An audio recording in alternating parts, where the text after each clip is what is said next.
Et on évoquait l'optimisme de Donald Trump, optimisme également ces dernières heures de Marco Rubio, le secrétaire d'État américain, qui lui aussi fait part de son optimisme sur la conclusion d'un accord. Une annonce pourrait être faite ce dimanche, dit-il. Le monde pourrait recevoir une bonne nouvelle. Ce sont les mots du diplomate américain. Vous venez de le voir, il n'est pas mention dans cet accord du programme nucléaire iranien. On va justement en parler avec notre grand reporter avec nous en plateau, Sylvain Rousseau. Bonjour Sylvain. Bonjour. Sylvain, le programme nucléaire n'est donc pas évoqué dans l'accord négocié entre Américains et Iraniens. Non, a priori, quand on écoute les réactions iraniennes à ce projet d'accord, c'est effectivement le grand absent, ce qui est à la fois logique et pas logique. C'est pas logique parce que c'était quand même la raison, en tout cas avancée par Donald Trump et l'administration américaine pour le développement, pour le début de ce conflit. C'était empêcher l'Iran de se doter d'un programme nucléaire. Donc a priori, on se dit que si on veut finir une guerre, la raison pour laquelle on l'a commencé devrait être négociée à la fin de la guerre. Ça ne sera manifestement pas le cas, mais c'est aussi logique parce que cette guerre, elle a déclenché le blocage du détroit d'Ormuz et que c'est devenu prioritaire par rapport au programme nucléaire iranien. Donc il faut commencer par ça. On désolidarise en fait le détroit d'Ormuz du nucléaire. Le nucléaire fera l'objet d'un cycle de négociations dans les semaines, voire dans les mois à venir, nous a rapporté le New York Times. Mais Marco Rubio, là-dessus aussi, il est optimiste. C'est la journée de l'optimisme pour Marco Rubio, puisqu'il dit que l'accord pourrait conduire à, je cite, un processus qui peut finalement nous conduire là où le président souhaite que nous soyons, à savoir un monde qui n'a plus à craindre ou à s'inquiéter d'une arme nucléaire iranienne. Il reprend ainsi effectivement ce que disait Donald Trump. Reste à savoir quand et comment ça va se négocier. On ne le sait pas. En fait, le principal objet de négociation, ce sont les 440 kilos d'uranium enrichi à 60% que, a priori, possède l'Iran, qui sont toujours dans la nature.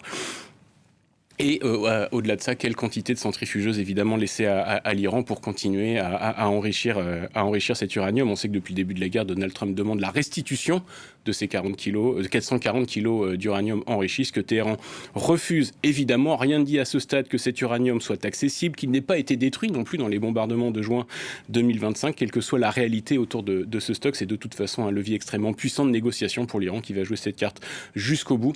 Là où Donald Trump et Marco Rubio donc ont peut-être des raisons de se montrer optimistes, c'est que sur ce sujet du nucléaire, tout le monde est d'accord, c'est-à-dire l'Occident évidemment, mais aussi les monarchies du Golfe qui bordent l'Iran, Israël évidemment, mais aussi la Russie et la Chine qui sont les principaux soutiens de Téhéran. Eux aussi, personne ne veut d'un Iran nucléaire. C'est peut-être aussi ce qui justifie cet optimisme sur la résolution de ce problème. Alors justement, vous évoquiez, Sylvain, ces 440 kilos d'uranium enrichi dont dispose l'Iran. Qu'est-ce qu'on sait exactement des capacités nucléaires de Téhéran? C'est quand même assez flou. C'est extrêmement flou. On sait presque à coup sûr, on n'en est même pas sûr à 100%, mais on sait presque à coup sûr, puisque tous les services de renseignement l'ont dit, qu'il y a ces 440 kilos d'uranium enrichi à 60%. Il y a aussi 1000 kilos enrichis à 20% et 8500 kilos enrichis entre 3 et 5%. Pourquoi entre 3 et 5%? Parce que c'est ce qu'il faut pour une utilisation civile du nucléaire, donc production d'énergie, recherche médicale, etc. Je vous le disais, c'est cet uranium enrichi à 60% qui cristallise tout. On ne sait pas vraiment où il est. D'après les services de renseignement, il pourrait être en grande partie à l'intérieur du site d'Ispahan qui avait été bombardé en juin 2025. Est-il accessible? Ça, honnêtement, on ne le sait pas. Personne encore ne se risque à le dire. Et s'il n'est pas intégralement stocké là-bas, on ne sait pas où pourrait être stocké le reste. 440 kilos d'uranium à 60%, s'il venait à être enrichi à 90%, c'est le seuil pour faire une arme nucléaire, eh bien, il pourrait être suffisant pour faire 10 bombes nucléaires. Mais même ça, il ne suffit pas d'avoir de l'uranium enrichi pour faire une arme nucléaire. Il faut aussi une ogive pour pouvoir le faire exploser. Donc on sait que l'Iran, la conception d'ogives nucléaires a été, d'après les services de renseignement américains, stoppée en 2003, mais on ne sait pas si les travaux ont repris en Iran depuis. Et puis il faut aussi un vecteur, à savoir un missile, évidemment. Pourquoi ce sont ces 440 kilos plus que le reste qui cristallisent tout? Parce que passer de 60% d'enrichissement à 90% d'enrichissement, c'est facile, ça se fait très rapidement. En fait, l'uranium, plus vous l'enrichissez, plus il est facile à enrichir finalement. Et donc pour ça, il faudrait quelques centaines de centrifugeuses.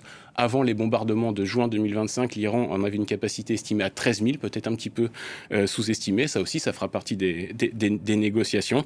Et donc effectivement, ça peut prendre quelques semaines. Ça va très vite. Mais ce qui est sûr, c'est quand vous avez de l'uranium enrichi à 60% et que 5% suffisent pour un programme nucléaire civil, c'est qu'évidemment vous développez un programme nucléaire militaire ou qu'en tout cas vous voulez le faire croire pour peser sur la scène internationale. Merci beaucoup Sylvain pour votre éclairage sur ce programme nucléaire iranien, toujours très nébuleux, on l'aura compris. Merci beaucoup.